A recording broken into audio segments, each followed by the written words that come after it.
El contrato de transporte internacional y seguros. ¿Qué es un contrato de transporte internacional?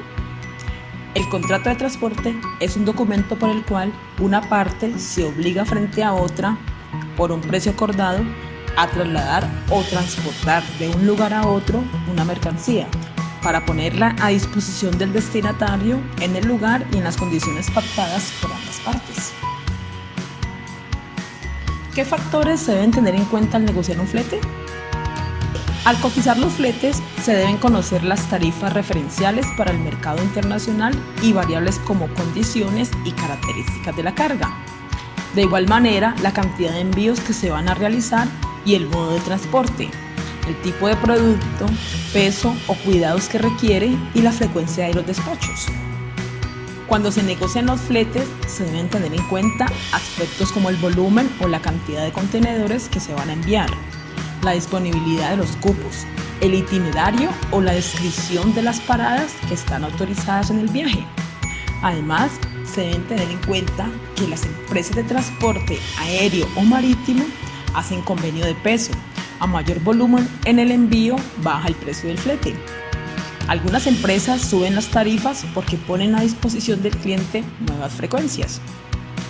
El número de contenedores requeridos, tamaño de estos, ya sea de 20 o de 40 pies, dimensiones y el peso, para garantizar que no se presenten excedentes o sobrantes de carga. Al cerrar la negociación, las principales formas de pago que se utilizan son 15 días de plazo para el modo marítimo y 30 días para el aéreo.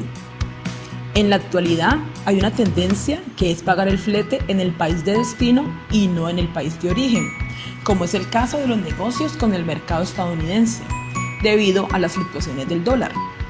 Algunos aspectos que no se pueden negociar son el itinerario, las fechas del itinerario, la frecuencia, el tiempo de tránsito y los costos adicionales. Las tarifas, el depósito, los días libres del contenedor y los puntos de destino de entrega del mismo son algunos de los aspectos que admiten mayor flexibilidad. Las tarifas aéreas se basan en la ruta, el tamaño de los envíos, el producto y la relación peso-volumen, es decir, el factor de estiva. Adicional a la tarifa se cobran los recargos de combustible y de seguridad. ¿Cuál es el proceso que se debe realizar para llevar a cabo un contrato de compraventa? Uno de los documentos más importantes a utilizar en toda operación de comercio exterior es el contrato de compraventa internacional. Sin embargo, en la práctica, muchos exportadores e importadores dejan de lado esta cuestión, ya sea por ignorancia, por no tomarse el tiempo para ello o sencillamente por creerlo innecesario. ¿Cuántas operaciones comerciales han resultado en un fracaso por no tener un documento firmado con todas las reglas del juego claramente establecidas?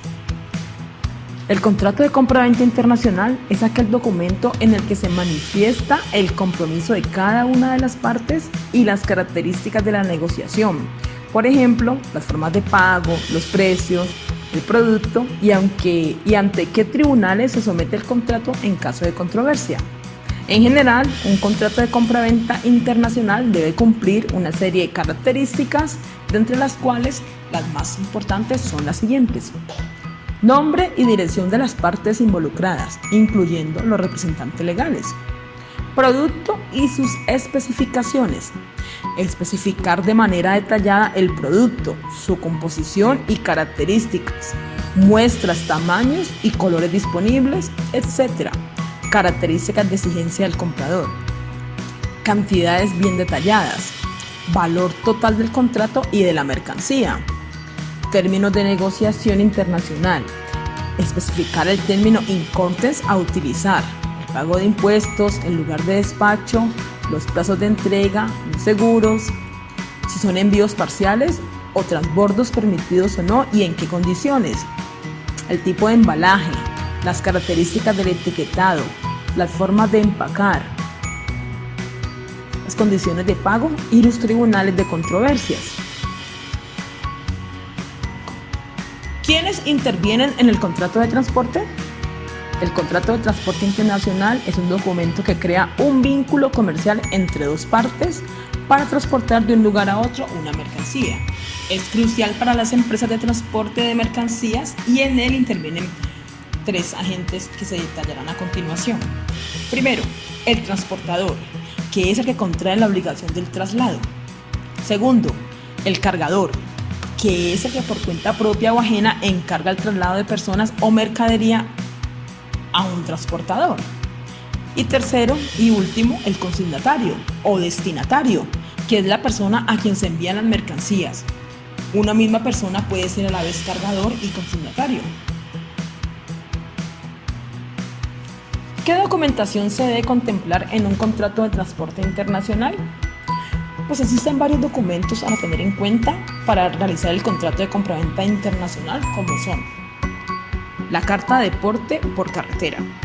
Este es uno de los documentos de transporte internacional utilizado por los transportistas y operadores logísticos, en el que se establecen las responsabilidades y obligaciones de las partes en un contrato de transporte internacional de mercancías por carretera. Habitualmente es el conductor del camión el que completa el formulario, pero el expedidor, es decir, el exportador, es responsable de la exactitud de la información y deberá firmar el documento cuando se recojan las mercancías. El destinatario también firmará el documento de entrega, que es esencial para que la compañía de transportes confirme la entrega de la mercancía y justifique el pago de sus servicios. La carta de porte por carretera no es un título de propiedad y por lo tanto no es negociable.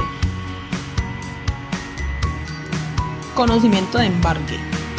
Emitido por el agente o la compañía de transportes que realiza el transporte marítimo y firmado por el capitán del buque, evidencia la recepción de la mercancía a bordo, las condiciones en las que se realiza el transporte y el compromiso de entregar las mercancías en el puerto de destino establecido por el titular legal del conocimiento de embarque.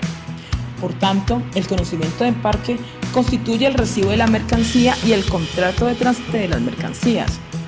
Hay diferentes tipos, así como normativas que regulan su uso. Como se trata de uno de los documentos de transporte internacional negociable, puede transferirse a un tercero mientras las mercancías están transportándose. La carta de porte aéreo. Es un documento de transporte no negociable que cubre el transporte de la carga entre dos puertos. En la carta de porte aéreo debe nombrarse un consignatario, que puede ser el comprador, y no puede exigirse que sea a la orden, ya que no constituye título de propiedad de las mercancías. Con el fin de llevar a cabo un cierto control de las mercancías que no hayan sido pagadas por adelantado, los vendedores suelen consignar las cartas de porte aéreo a sus agentes o transitorios en el país del comprador. La carta de porte aéreo no forma parte de los documentos de transporte internacional negociable.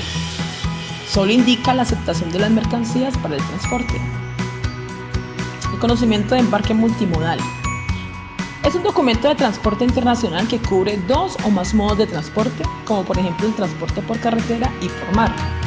También se utiliza como contrato de transporte y comprobante de que las mercancías se han recibido.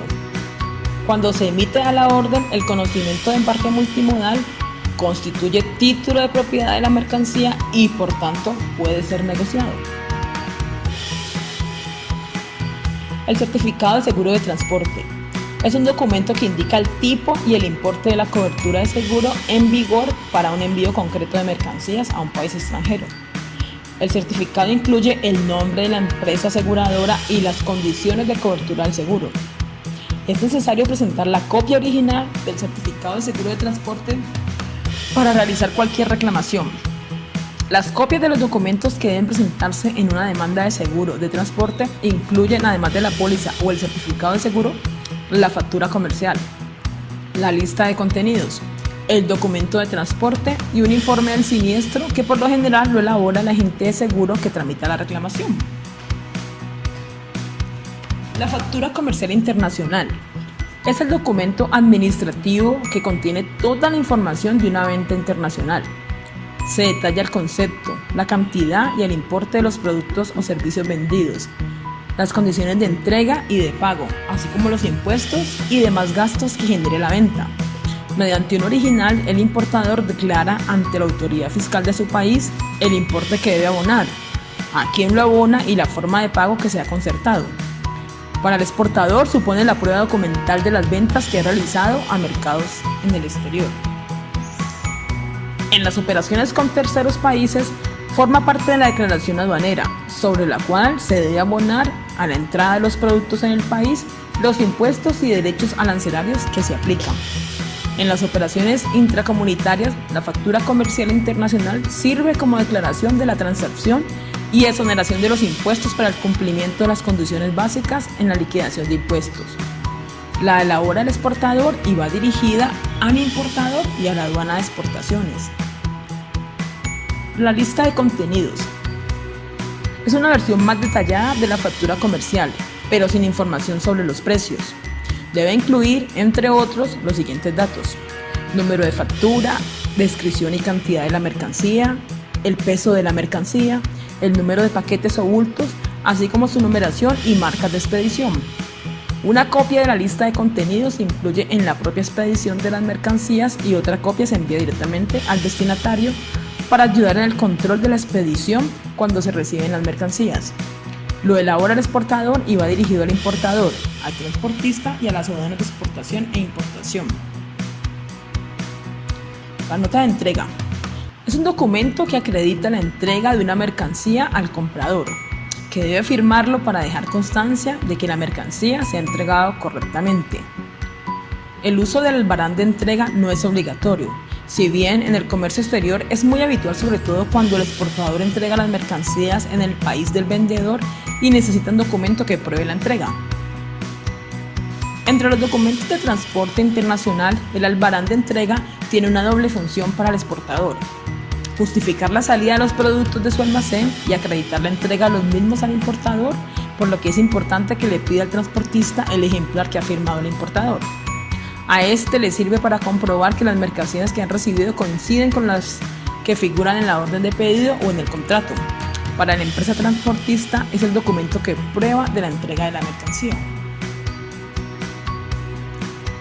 ¿Quiénes intervienen y cuándo se aplican los enconters y los seguros? En el contrato de seguro intervienen 4 personajes. El primero es el tomador, es quien contrata la póliza, bien sea el exportador o el importador. El asegurador es la empresa aseguradora que puede asumir los riesgos asociados al transporte. El asegurado, la persona en quien el suceso de cualquier riesgo puede afectar directamente. Y el beneficiario es quien por efecto de contrato tiene derecho a recibir cualquier contraprestación inherente al mismo de parte del asegurador. ¿Cuándo aplica el contrato de seguro? Siempre existe un riesgo de daño, pérdida o demora de la carga, sin importar el medio de transporte, por lo que es necesario que las partes de la negociación aseguren los embarques contra daño, pérdida o demora durante su trayecto. Aunque no es obligatorio adquirir pólizas de seguro transporte, algunos incortes obligan al vendedor a tomar la póliza a nombre del comprador, como son CIF y CIP, por lo menos el transporte de la carga hasta el país de origen o el país de destino. De igual forma, la pérdida o el daño de la carga estarán bajo la responsabilidad del comprador o del vendedor, dependiendo del incontra negociado durante todo el trayecto, y el no tener seguro los expone a un riesgo innecesario.